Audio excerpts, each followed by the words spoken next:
सरकारी बजट में दलित के लिए इतना प्रावधान करने का काम नहीं किया। कोई जरूरी नहीं है कि दलित ही दलित के कल्याण की बात करे।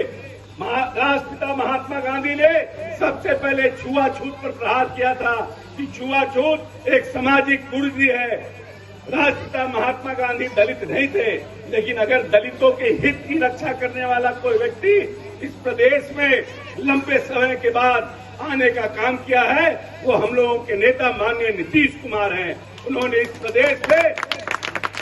दलित बच्चों के पढ़ने के लिए अनुसूचित जाति जनजाति आवास का निर्माण कराया। इस प्रदेश में अति पिछड़ों के लिए आवासीय विद्यालयों का निर्माण कराया और साथ साथ जो लोग कभी प्रमुख और मुखिया बनने का सपना देखते थे, इवन की उनके दरवाजे जाने से डरते थे, माननीय नेता ने 2007 में पंचायती राज के चुनाव में जो लोग मुखिया के दरवाजे जाने से डरते थे, जो लोग सरपंच के दरवाजे जाने से डरते थे कि पता नहीं हमको उतना सम्मान मिल पाएगा कि नहीं मिल पाएगा, वैसे लोगों को माननीय नेता ने 2007 में पंचायती राज व्यवस्था में आरक्षण देकर के मुखिया, सरपंच और जिला परिषद का अध्यक्ष बनाने का काम किया। और साथ साथ अति पिछड़ों के साथ साथ जो बड़ी आबादी महिलाओं की थी, लड़कियों की थी, उनको भी आरक्षित करने का काम किया और एक नई राजनीतिक पीढ़ी की शुरुआत की है। इसलिए जो व्यक्ति हमारे लिए काम कर रहा है, जो व्यक्ति हमारे आने वाली पीढ़ी के लिए चिंतित है, सोच रहा है, जिसने बजट का प्रावधान किया है, उसके मनोबल को बढ़ाने के लिए हमारी पार्टी ने 5 नवंबर को भीम सांसद का आयोजन किया है, जिसमें जो राजनीतिक दल आज सत्ता पर काबिज है, कभी न कभी संविधान के ऊपर टीका टिप्पणी करता है, कभी न कभी आरक्षण पर टीका टिप्पणी करता है। अगर वो राजनीतिक दल भविष्य में और मजबूत होगा तो आने वाले समय में न सिर्फ संविधान को बदलने का काम करेगा, बल्कि आने वाले समय में जो हमें आरक्षण दिया गया है, उस आरक्षण को या तो कम करने का काम करेगा या उस आरक्षण को खत्म करने का काम करेगा। इसीलिए हम तमाम दलित भाइयों से आग्रह और निवेदन करते हैं, अपने नौजवान साथियों से अपील करते हैं, ऐसे मंसूबों को चकनाचूर करने के लिए, ऐसे इरादों को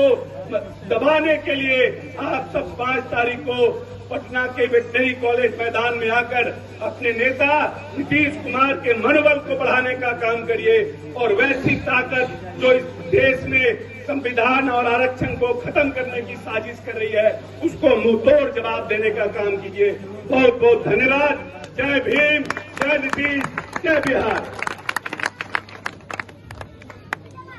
दिया कि हम न्याय के साथ विकास करेंगे। न्याय के साथ विकास का मतलब जो लंबे समय से लोग, जो बड़ी आबादी हाशिए पर पड़ी थी, जिनको आर्थिक रूप से, सामाजिक रूप से और राजनीतिक रूप से जो एक लंबा संघर्ष कर रहे थे इस प्रदेश में, उस आजादी को पाने के लिए, जिस आजादी की घोषणा तो 70 वर्ष पहले हुई, लेकिन उनको वो समानता का अधिकार नहीं मिला, वैसे लोग, वो माननीय नेता ने इस प्रदेश में 2005 में आने के बाद न्याय के साथ विकास का मूल मंत्र दिया। और सबसे पहले इस प्रदेश में,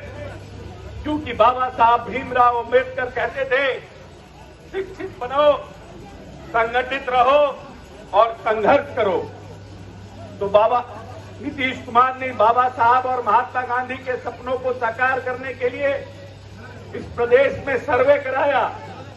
कि कितने बच्चे हमारे स्कूल के बाहर रहते हैं, हमारी सरकारी विद्यालयों में नहीं आते हैं। माननीय नेता को पता चला कि 10% बच्चे स्कूल के बाहर हैं और 10% बच्चे किसके हैं? 10% बच्चे अति पिछड़ों के हैं, दलितों के हैं और अल्पसंख्यक समुदाय के हैं। माननीय नेता ने 35,000 प्राथमिक विद्यालयों का निर्माण कराया और ये प्राथमिक विद्यालय महादलित टोलों में बनाए गए। ये प्राथमिक विद्यालय अति पिछड़ों के टोलों में बनाए गए। ये विद्यालय अल्पसंख्यकों के मोहल्लों में बनाए गए और माननीय नेता ने 2.5 लाख अतिरिक्त वर्ग कक्ष का निर्माण कराया और इस प्रदेश में विकास मित्र, 16 सेवक और तालबी मरकज का गठन करके उन बच्चों को स्कूल में लाने का काम किया।